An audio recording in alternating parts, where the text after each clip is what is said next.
Halo,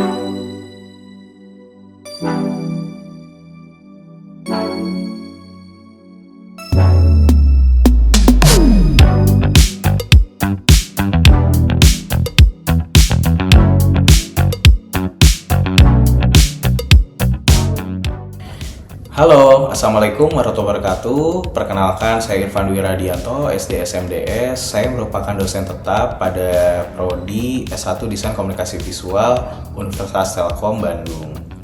Saya sebelumnya berkecimpung di industri game sehingga itu linear dengan bidang keahlian saya, yaitu game design dan juga pemrograman game.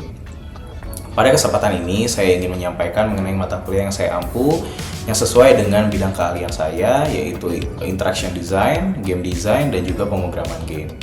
Mata kuliah pemrograman game dengan kode FAK 3D KB3, program studi S1 Desain Komunikasi Visual ini berfokus untuk memberikan wawasan terkait technical artist yang menjadi jembatan antara artis dan programmer pada pengembangan game yang sangat dibutuhkan di industri saat ini. Output pembelajarannya menargetkan kompetensi mahasiswa dalam merancang, mengimplementasikan, dan mengoptimalkan aset 2D secara teknis dan estetis, serta mengembangkan kemampuan kolaboratif tim lintas fungsi di dalam game engine Unity. Lulusan mata kuliah ini diharapkan mampu bersaing secara profesional sebagai technical artist yang adaptif dan inovatif di industri kreatif digital, khususnya pada sektor pengembangan game dan industri game. Perkuliahan dilaksanakan dalam 16 kali pertemuan, di mana pertemuan ke-8 merupakan ujian tengah semester dan pertemuan 16 merupakan ujian akhir semester. Pokok bahasan dalam mata kuliah ini terbagi dalam 4 bagian, di mana pokok bahasan pertama adalah pendekatan game design melalui MDF framework. Pokok bahasan kedua adalah pengenalan Unity Game Engine. Pokok bahasan ketiga adalah optimalisasi aset visual khususnya 2D di game engine Unity. Pokok bahasan keempat adalah perancangan prototipe pada game engine Unity. Adapun program learning outcome atau PLO yang telah dirumuskan dan divalidasi oleh Prodi dan tim kurikulum desain komunikasi visual, di mana mata kuliah ini adalah mata kuliah pilihan, sehingga terdapat satu PLO yaitu PLO 9, mampu merancang dan menciptakan aset visual dan atau audiovisual menggunakan teknologi untuk media desain komunikasi visual. Dengan turunannya, Course Learning Outcome atau CLO yang diharapkan meliputi mampu merancang aset visual menggunakan teknologi untuk media desain komunikasi visual, dan CLO2 mampu merancang audiovisual menggunakan teknologi untuk media desain komunikasi visual. 3 komponen utama dalam proses pembelajaran mata kuliah ini adalah delivery, interaction, dan assessment atau DIA, di mana delivery-nya saya memberikan materi dan juga rencana pembelajaran semester yang dapat diakses dan diunduh melalui Learning Management System di universitas. Penyampaian materi perkuliahan dilakukan secara tatap muka agar peserta didik dapat memahami pembelajaran dengan baik. Media pembelajaran digunakan meliputi video, media interaktif seperti game, quiz, dan juga presentasi. Interaksi dalam mata kuliah ini dilakukan secara 2 arah antara mahasiswa dan dosen melalui proses belajar mengajar maupun praktikum. Metode pembelajaran yang saya gunakan dalam mata kuliah ini adalah project-based learning, utamanya discovery learning, student-centered learning, dan juga praktikum. Sistem penilaian dalam mata kuliah ini dilakukan secara formatif untuk menilai proses melalui kuis, praktikum, dan juga tugas individu. Penilaian sikap dalam proses praktikum ketika mengikuti modul, mengerjakan tugas, serta penilaian sumatif dalam bentuk tugas besar. Referensi pembelajaran yang saya gunakan meliputi buku pembelajaran mengenai desain game, pemrograman game, dan juga publikasi hasil riset saya sendiri yang kolaborasi dengan industri, salah satunya dengan Agate Studio, yang relevan dalam mata kuliah. Berikut adalah video pembelajaran dengan metode blended learning mata kuliah pemrograman game pada pertemuan ke-1 mengenai pendekatan MDA framework di dalam game design. Selamat pagi teman-teman semua. Assalamualaikum warahmatullahi wabarakatuh. Teman-teman ngontrak perkuliahan atau mata kuliah pemrograman game ya. Jadi ada beberapa hal yang mungkin saya harus sampaikan dulu. Pertama-tama mungkin barangkali ada dari teman-teman semua yang belum kenal saya. Nama saya Irfan Dwi Radianto, dosen DKV ya. Di Telkom University ini kurang lebih 5 tahun ya. Jadi pas teman-teman kayaknya baru masuk gitu ya sebenarnya. Nah, untuk detail perkuliahannya, mungkin saya share screen dulu ya. Saya share screen-nya, saya jelasin dulu RPS-nya apa aja, gitu ya, apa yang teman-teman pelajari nantinya, dan harapannya apa, ekspektasinya apa kalau misalkan sudah lulus di mata kuliah ini, gitu. Pertama-tama mungkin saya akan liatin dulu LMS ya. Nah, jadi teman-teman bisa langsung aja akses ke LMS-nya, di mana di LMS ini di pemrograman game itu ada identitas mata kuliah, visi misi prodi ya bisa dibaca lagi. Dan yang paling utama sekarang profil mata kuliahnya. Jadi gini, di industri ini kalau teman-teman pengen terjun di industri game, kalau cuman bisa, bukan cuman ya dalam tanda kutip, maksudnya kemampuannya atau kompetensinya hanya artis saja atau programming saja itu masih kurang gitu ya. Kalau di industri itu sekarang lagi dicari adalah technical artist. Nah, technical artist itu sebenarnya hybrid atau jembatan dari artis dan programmer gitu ya, karena memang di industri itu kadang artis tidak ngerti terkait dengan hal-hal yang ada di development atau programming, begitu juga sebaliknya gitu ya. Jadi kalau misalkan teman-teman jadi technical artist harusnya lebih strive di industri.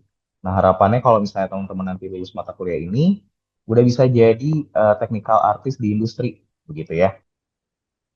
Nah, untuk PLO-nya sendiri, jadi karena ini mata kuliah pilihan gitu ya, jadi PLO-nya cuma satu, di mana PLO-nya adalah mampu merancang dan menciptakan aset visual dan atau audiovisual menggunakan teknologi untuk media desain komunikasi visual. Nah, turunannya di course learning outcome-nya itu ada dua gitu ya. Jadi yang pertama adalah mampu merancang aset visual menggunakan teknologi untuk media desain komunikasi visual. Yang kedua, mampu merancang audiovisual menggunakan teknologi untuk media desain komunikasi visual. Jadi nanti selain aset visual, juga audiovisual gitu ya, berupa nanti prototipe gamenya. Nah, di sini dosen pengampu dan tim teachingnya ada saya dan juga Bu Tiara ya. Bu Tiara juga teman-teman juga udah eh, sering diajar begitu ya.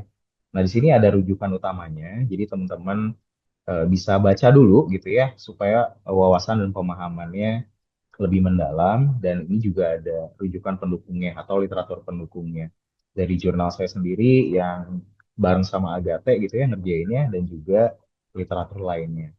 Untuk mempersingkat waktu, mungkin kontrak kuliah karena memang setiap semester juga disampaikan gitu ya, teman-teman bisa baca lagi gitu ya nanti di LMS gitu.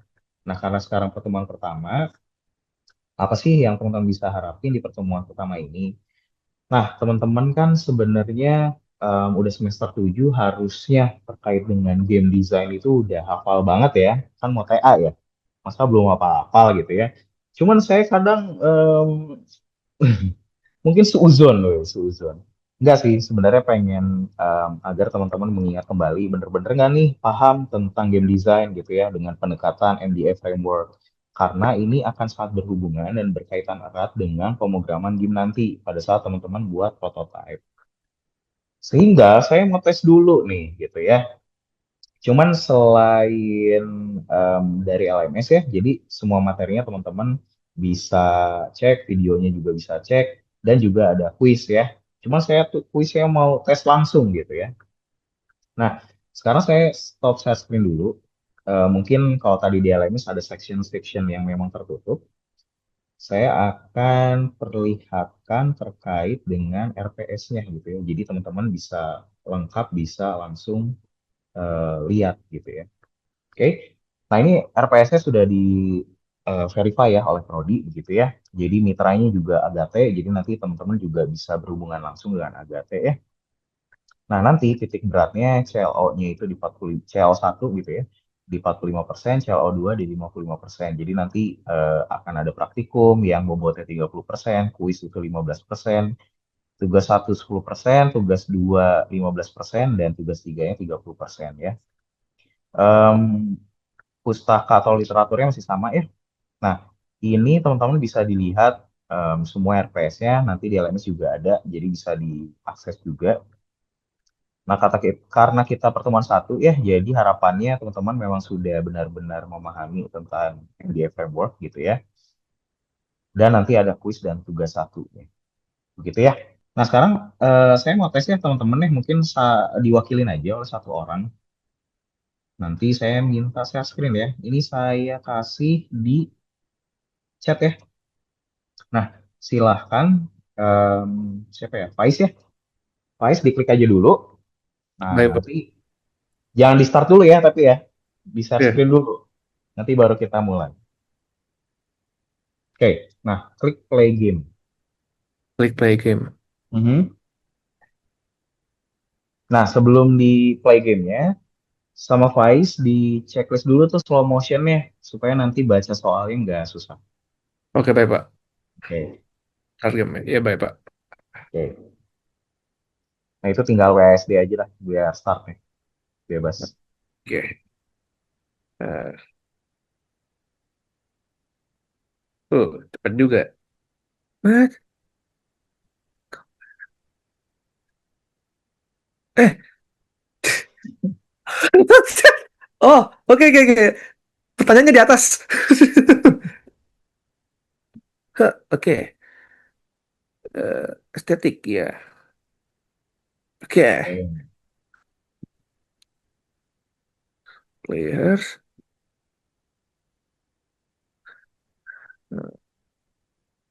oke, yang mana? Ah, Oke, oke, nggak apa-apa, Faiz.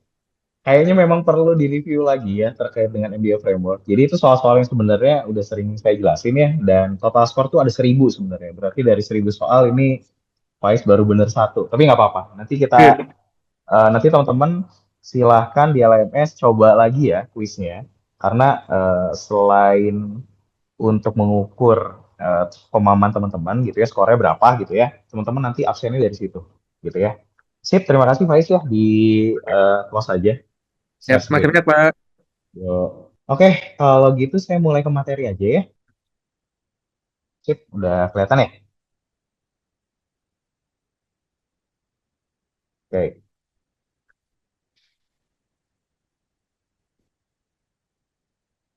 oke. Jadi kita akan bahas lagi ya MDF Framework ya, karena sebelum nanti masuk ke pemrogramannya, sebelum teman-teman nyobain buat game kayak gimana, teman-teman ngedesainnya harus bener dulu gitu. Karena kalau misalnya desainnya nggak bener, nanti repot gitu ya ngerancang gamenya di Unity ya. Oke. Nah, MDF Framework itu sebenarnya bagi tiga ya. Jadi ada yang pertama adalah mekanik. Kalau misalkan dari secara saintifiknya itu tuh the particular components of the game at the level of data representation and algorithm. Jadi sebenarnya algoritma dasarnya itu adalah mekanik. Atau kita sederhanain lagi itu aturannya gitu ya. Jadi kayak misalkan teman-teman gamenya bisa jalan gitu ya, bisa lompat, itu tuh satu mekanik gitu ya. Lompat satu mekanik, jalan satu mekanik gitu ya. Nah, terus juga ada dinamik, di mana dinamik itu kalau misalnya saintifiknya the runtime behavior of the mechanic acting on player inputs and each other outputs over time. Jadi ada dua atau lebih mekanik yang dijalankan oleh pemain gitu ya, yang berjalan secara bersamaan. Itu namanya dinamik. Atau sebuah sistemnya. Nah, ada juga estetik gitu ya. Jadi kalau estetik itu emotional responnya. Jadi teman-teman pada saat main game pertama kali lihat itu merasa apa gitu ya. Nanti penjelasan detailnya saya akan terangkan. Atau estetik itu unsur fun-nya gitu. Oke. Nah, kalau misalkan seorang desainer itu memang pada saat merancang game gitu ya, atau mendesain game, melihatnya biasanya dari mekanik dulu gitu ya. Dari aturan awalnya dulu. Nanti baru ke dinamiknya kayak gimana. Baru nanti ke estetiknya gimana. Nah, ini itu bisa disebut dengan feature driven. Beda sama player gitu ya. Kalau player tuh lihatnya estetiknya dulu gitu. Dari estetik baru ke dinamik, baru ke mekanik. Kayak contoh gini, teman-teman pada saat main gacha game apapun, pasti kan nggak pernah mikir mekanik rulesnya kayak gimana kan? Pasti lihatnya kayak, wih cakep nih anime gitu ya. Wih cakep nih misalkan Marvel gitu ya. Nggak pernah tuh pengen tahu dulu atau bakal tahu dulu gamenya kayak gimana. Kecuali teman-teman cari tahu gitu ya. Jadi pasti dari estetiknya dulu. Nanti udah estetik, teman-teman coba-coba di dalam gamenya bisa jalan, bisa lari, bisa nembak dan lain sebagainya gitu ya. Baru nanti teman-teman paham terkait mekaniknya. Nah, namanya itu experience driven. Jadi kalau desainer kita lihatnya dari mekanik dulu, tapi kalau pemain itu dari estetiknya dulu. Ini akan sangat berhubungan pada saat develop. Jadi kalau develop game itu jangan estetiknya dulu, udah dijamin gamenya nggak bakal beres gitu. Atau kalaupun beres, waktunya agak lama. Makanya di industri banyak studio-studio yang tutup atau misalkan nggak berkembang gitu ya, karena mereka terlalu fokus ke estetiknya. Which is fine juga, karena kalau misalkan biasa mahasiswa-mahasiswa baru lulus, itu kan idealismenya tinggi ya, pengen buat game, wah yang kayak Genshin gitu ya. Tapi sebenarnya dari mekanik dan dinamiknya belum dipikirin, nah itu yang jadi permasalahan. Sehingga teman-teman dengan pendekatan MDF Framework ini sebagai desainernya, itu harus mikirin dari mekaniknya dulu. Dipikirin dulu, nanti estetik bisa belakangan. Nah sekarang saya terangin dulu ya, mekanik itu apa. Nah mekanik itu contohnya ini di game Death Stranding ya. Game Death Stranding itu kalau misalkan jalan, berarti dia itu satu mekanik. Bisa nembak nih, itu satu mekanik. Gitu ya. Contoh game lain, Final Fantasy 15. Kalau misalkan teleportation, itu satu mekanik. Nah, bisa nyerang atau attack itu juga satu mekanik, gitu ya. Kalau di Need for Speed, teman-teman ngegas tuh ya, mencet R2 tuh kalau misalnya di controller, nah itu satu mekanik. Ngerem, itu satu mekanik juga, gitu. Nah, ini ada RDR2 gitu ya. Kalau misalnya naik kuda tuh, itu satu mekanik dia, jalan di kuda. Nembak juga satu mekanik. Gitu ya, kebayang ya? Nah, ada yang mau ngasih contoh lain nggak? Misalnya game apa gitu ya? Siapa misalkan Faiz, Jibril, atau Kiran, atau siapapun. Mekanik kira-kira di game yang teman-teman mainin apa gitu? Nyontohin. Kalau di Mobile Legends recall gitu ya berarti. Ya, recall juga bisa. Recall itu satu mekanik gitu ya. Satu. Tapi kan si recall itu bisa digabungkan dengan tahapan atau mekanik-mekanik lain kan ya. Tapi itu bisa jadi salah satunya. Ada lagi nggak yang mau nyontohin? Gacha itu mekanik nggak, Kak? Gacha mekanik. Satu ngegacha itu mekanik gitu. Itu masuk juga sih. Ada lagi nggak?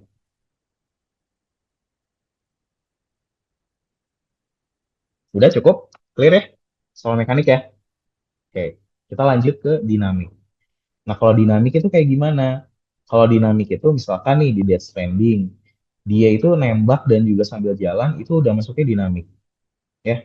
Teleportation sama attack kalau di Final Fantasy 15 itu masuknya dinamik karena dua mekanik atau lebih yang digabungkan, yang input outputnya dijalankan oleh pemain dan juga si gamenya. Itu masuk dinamik. Jadi kan ada sistem ya. Jadi kayak misalkan em, nembak sambil jalan berarti dia bisa masuk ke genre shooter gitu ya. Terus kalau tadi kayak RDR2 gitu ya, itu bisa kerasanya cowboy banget kan, karena bisa naik kuda, bisa sambil nembak gitu ya. Itu contohnya dinamik.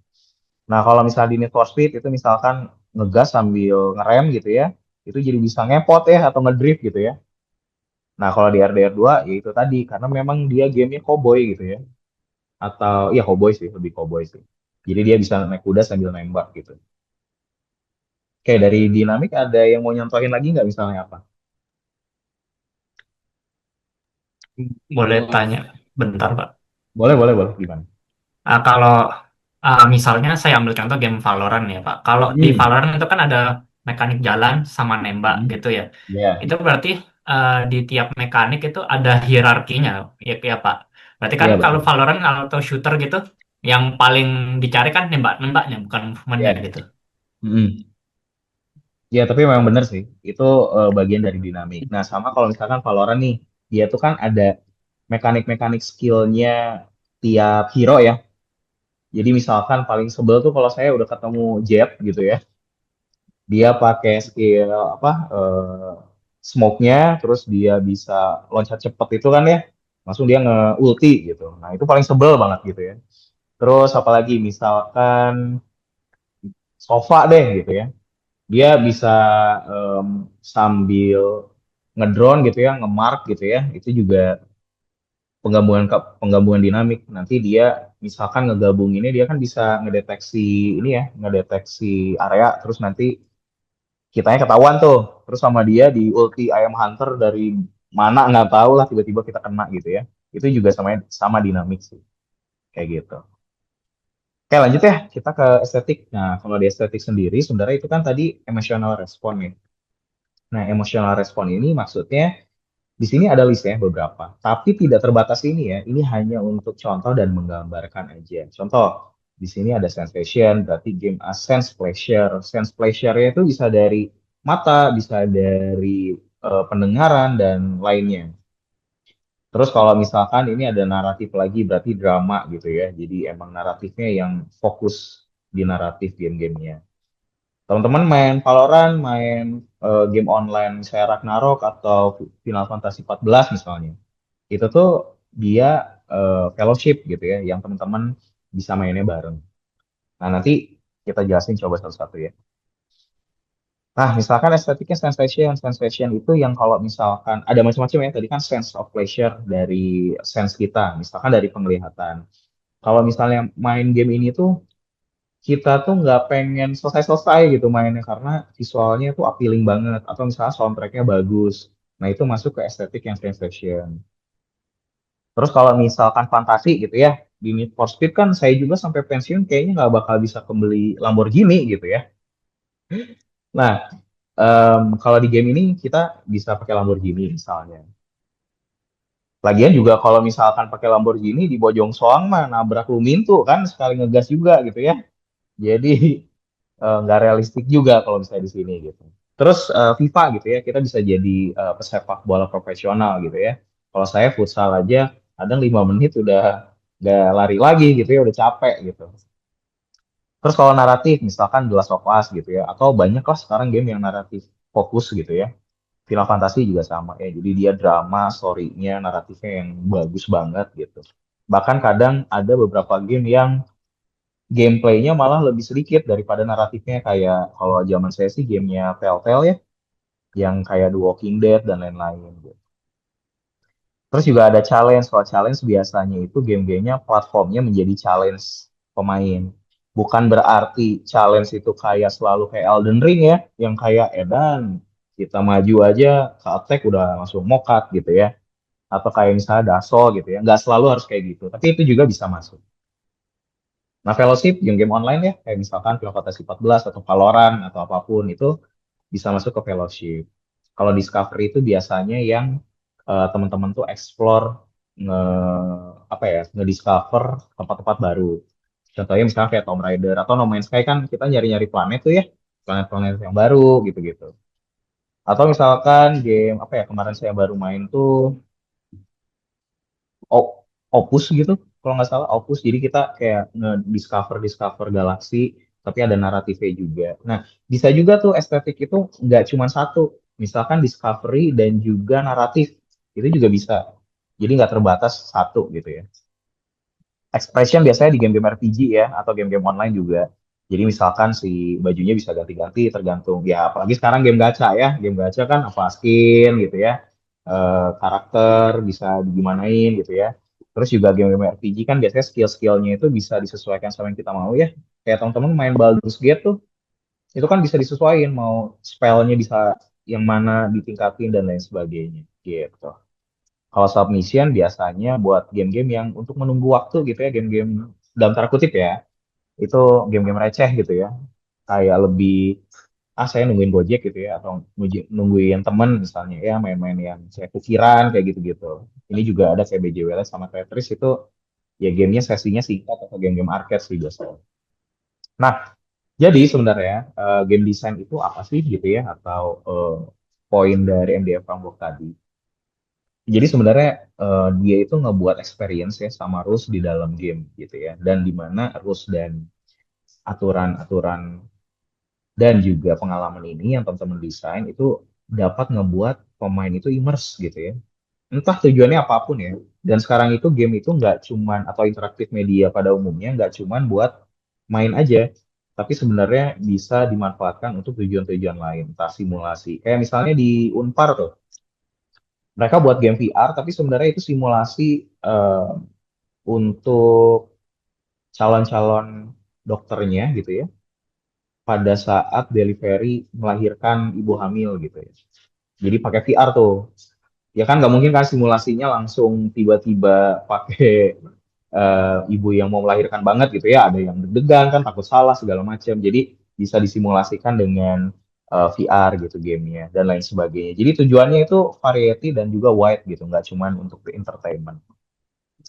Nah, game desain yang bagus juga player centric ya. Jadi memang dia sudah menargetkan ke pemain yang suka akan genre itu atau estetik itu dan lain sebagainya. Gitu ya. Nah, ada pertanyaan dulu nggak nih sebelum ke tugas? Pak, saya mau nanya. Ya, Pak Kiran. Jadi kan eh menurut Bapak tuh semua game tuh bakal ada NDA-nya atau enggak sih Pak? Soalnya kan saya biasanya mainnya yang turn based gitu ya Pak. Hmm. Atau enggak kayak visual novel. Nah, Hmm. tadi tuh contoh kayak buat Dynamics tuh yang real time gitu kan Pak Hmm. combat-nya. Terus kalau misalnya kayak Yes. turn based gitu kan harus kayak AP points gitu ya. Hmm. Kayak action point-nya tuh satu-satu gitu kan. Itu Hmm. kira-kira Dynamics-nya kayak gimana Pak? Dinamiknya adalah, apalagi misalnya game-game sekarang ya, nggak tahu udah pernah main Obscure Expedition 33 nggak? Nah, jadi dinamik itu nggak selalu misalkan harus pada saat main itu sekali gitu ya. Nggak gitu juga. Jadi dalam session gamenya itu ada mekanik-mekanik atau rules-rules apa aja yang gabung. Misalnya turn based. Kamu turn based-nya main apa? eh Persona atau Honkai Star Nah, Rail. Persona deh. Persona itu kan dalam satu sesi battle-nya deh, itu bisa nyerang, bisa pakai persona, bisa diserang juga kan. Itu kan udah beberapa rules yang terjadi dalam satu sesi game itu kan. Nah, itu tuh salah satunya adalah dinamiknya gitu. Jadi nggak yang harus terkotak-kotakan begitu, tapi dalam satu sesi game itu terjadi suatu sistem di dalamnya. Kayak misalkan nggak di Persona kan mekaniknya nggak defend doang kan, atau nggak attack doang kan, atau misalkan di Valorant kan nggak cuman bisa maju doang kan, tapi bisa loncat gitu dan lain sebagainya. Jadi dalam satu sesi game atau dalam gameplay itu ada beberapa rules yang bisa dikombinasikan gitu sih. Jadi apakah selalu ada atau tidak tergantung referensi yang Kira nanti ambil. Bisa iya, bisa enggak. Ini salah satu pendekatan untuk ngebedahnya yang paling mudah dipahami. Gitu sih Kira nih. Oke Pak, makasih Pak. Udah ada lagi nggak? Boleh Pak, mau tanya Ya Pak, gimana Jibril? kalau kayak game ini DMC 5 atau Tekken gitu Pak, kan Mm-mm. tiap ada skill basic tuh kayak nendang atau mukul doang. Tapi kalau kita Mm-mm. nge-combine Mm-mm. terus ada loncatan ini juga, itu kan muncul skill baru. Nah, Ya. skill barunya itu dihitungnya sebagai mekanik atau Mm. dynamic, Pak. Sebagai dinamik. Kayak misalnya Dynamic ya, benar. kayak tadi Need for Speed tuh, dia kan bisa ngedrift. Ngedrift itu Hmm. combining dari mekanik ngegas dan juga ngerem gitu. Hmm. Berarti Eh, walaupun itu skillnya berbeda 180 derajat sama skill basicnya, itu tetap dihitung sebagai dynamic. Oh, bisa dinamik, bisa mekanik, tapi lebih ke dinamik sih. Karena dinamik. keluar Oke. itu dari dua mekanik yang Combo. berbeda. Ya. Ya, terima kasih, Pak. Sip ya? Oke, sip. Oke, sekarang tugas satunya silahkan nih teman-teman. Pilih game yang teman-teman suka. Nanti analisis dan bedah MDA-nya, mekanik dinamik estetiknya seperti apa. Gitu ya. Dan itu teman-teman delivery-nya bebas. Mau berupa video, mau berupa artikel, mau berupa presentasi, atau apapun itu terserah teman-teman. Oke? Sip, kalau gitu di sini terakhir literaturnya teman-teman agar pemahamannya lebih dalam bisa baca literatur-literatur ini ya. Oke ya, terima kasih banyak. Paling saya izin screenshot dulu ya. Sekalian teman-teman jangan lupa kuisnya juga em, di play lagi ya tadi ya, harus 100% gitu ya, biar absennya terdetek. Sip, thank you ya teman-teman ya. Pertemuan kali ini kita cukupkan dulu. Sampai jumpa minggu depan ya. Selamat pagi. Wassalamualaikum warahmatullahi wabarakatuh.